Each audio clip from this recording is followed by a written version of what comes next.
पाकिस्तान एक serious economic crisis से गुजर रहा है, जबकि दूसरी तरफ पाकिस्तान में सिविल वार होने के चांसेस बढ़ रहे हैं। सरकार इमरान खान को जेल में भिजवाना चाहती है। इमरान खान, जो कि पीटीआई के लीडर और पाकिस्तान के एक्स प्राइम मिनिस्टर हैं, इनके सपोर्टर हर शहर और रोड पर सरकार के अगेंस्ट निकले हुए हैं। पर क्यों?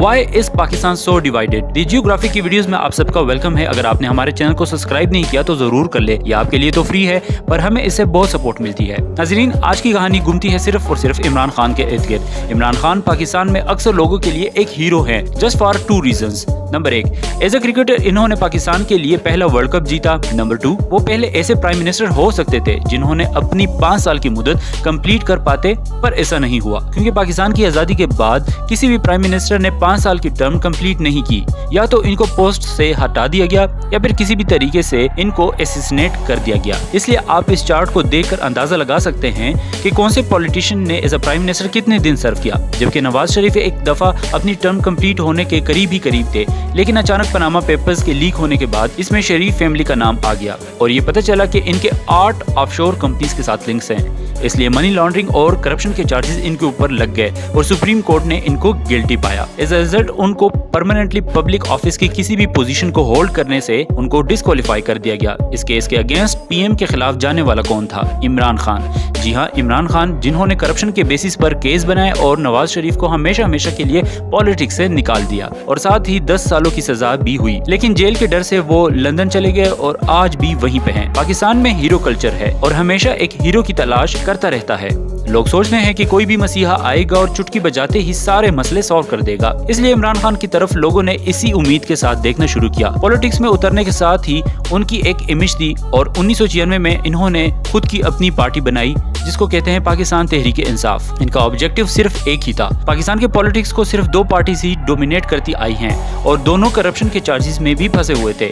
इन्होंने पाकिस्तान को एक करप्शन फ्री अल्टरनेटिव देना था ताकि पाकिस्तान की गवर्नेंस सुधर सके, और इसी प्रॉमिस के साथ प्राइम मिनिस्टर भी बने। इसके बाद इमरान खान अपने लोगों का भरोसा फुल टर्म तक बरकरार नहीं रख पाए और 10 अप्रैल सन 2022 को उनको नो कॉन्फिडेंस मोशन के थ्रू पावर से हटा दिया गया। और इनको पावर से हटाने में सबसे बड़ा रोल था इस शख्स का, यानी शहबाज शरीफ, नवाज शरीफ के भाई और current prime minister of Pakistan. और यहाँ पर अमेजिंग मूवमेंट ये था कि प्राइम मिनिस्टर बनते साथ ही अगले दिन अपने मुल्क से फरार होने वाले भाई से मिलने लंदन गए।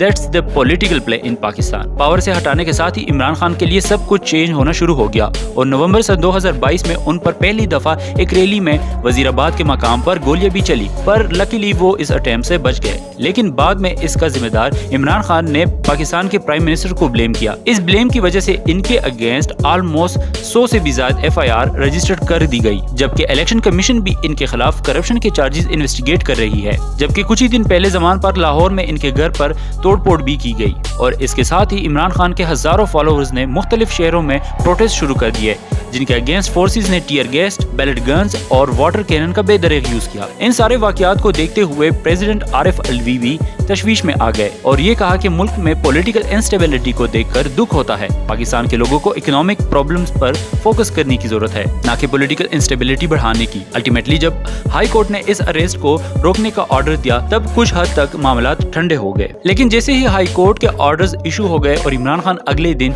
यानी 18 मार्च को इस्लामाबाद हाई कोर्ट में पेशी के लिए रवाना हुए, तब इनके घर पर हजारों की तादाद में पुलिस एहलकारों ने इनके घर पर दावा बोल दिया और काफी तादाद में लोगों को भी अरेस्ट किया। और साथ ही पुलिस ने ये दावा भी किया कि इनके घर से शराब और AK-47 गन्स भी मिली हैं। लेकिन सरकार इनको पकड़ना क्यों चाहती है और जेल क्यों भेजना चाहती है? तो इसका मेन रीजन सरकार ये कहती है कि इन्होंने सरकारी पैसा चुराया है और तोशाखाना केस के अगेंस्ट एक अरेस्ट वारंट निकला है। तोशाखाना यानी ट्रेजरी होता है और जब भी किसी मुल्क के लिए कोई भी प्राइम मिनिस्टर किसी दूसरे देश जाता है तो उनको उस देश की तरफ से जो भी गिफ्ट मिलता है वो गिफ्ट उसका नहीं होता बल्कि मुल्क के लिए होता है और वो गिफ्ट ट्रेजरी में रखना पड़ता है। इसका लॉजिक ये है कि किसी भी मुल्क के लिए खिदमत करने वाले को तोहफा दिया जाता है और वो तोहफा उसी देश की भलाई के लिए यूज किया जाता है, क्योंकि वो गिफ्ट उसको एज अ पर्सनल कैपेसिटी में नहीं मिल रहा होता, वो उस पोस्ट को मिलता है, the post of a prime minister. अब अगर कोई लीडर वगैरह वो गिफ्ट रखना चाहता है तो उसे उस गिफ्ट के बदले पे करना पड़ता है। ऐसा सिस्टम होना जरूरी है, वरना कोई भी लीडर अपनी पावर का गलत इस्तेमाल करके करप्ट बन सकता है। प्राइम मिनिस्टर तो बदल जाते हैं, पर इस गिफ्ट का क्या करना होता है ये फिर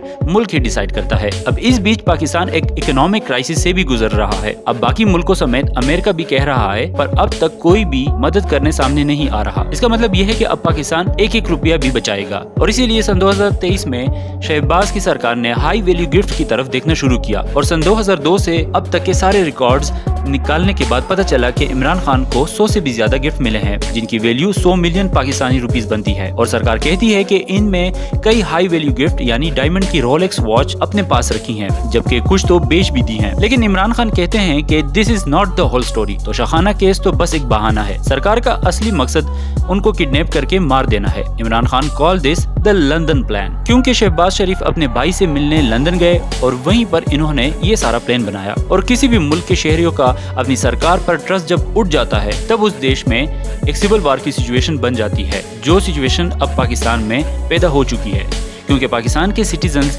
सरकार के अगेंस्ट ऑलरेडी वायलेंट नजर आना शुरू हो गए हैं। जब आवाम को आटे के लिए झगड़ना पड़ता है, इलेक्ट्रिसिटी नहीं होती, पेट्रोल के दाम छप्पर पाड़ देते हैं, तो क्या होगा? कब तक लोगों के हौसले का इम्तिहान लिया जाएगा? इस सवाल के जवाब को ढूंढने की जरूरत होनी चाहिए।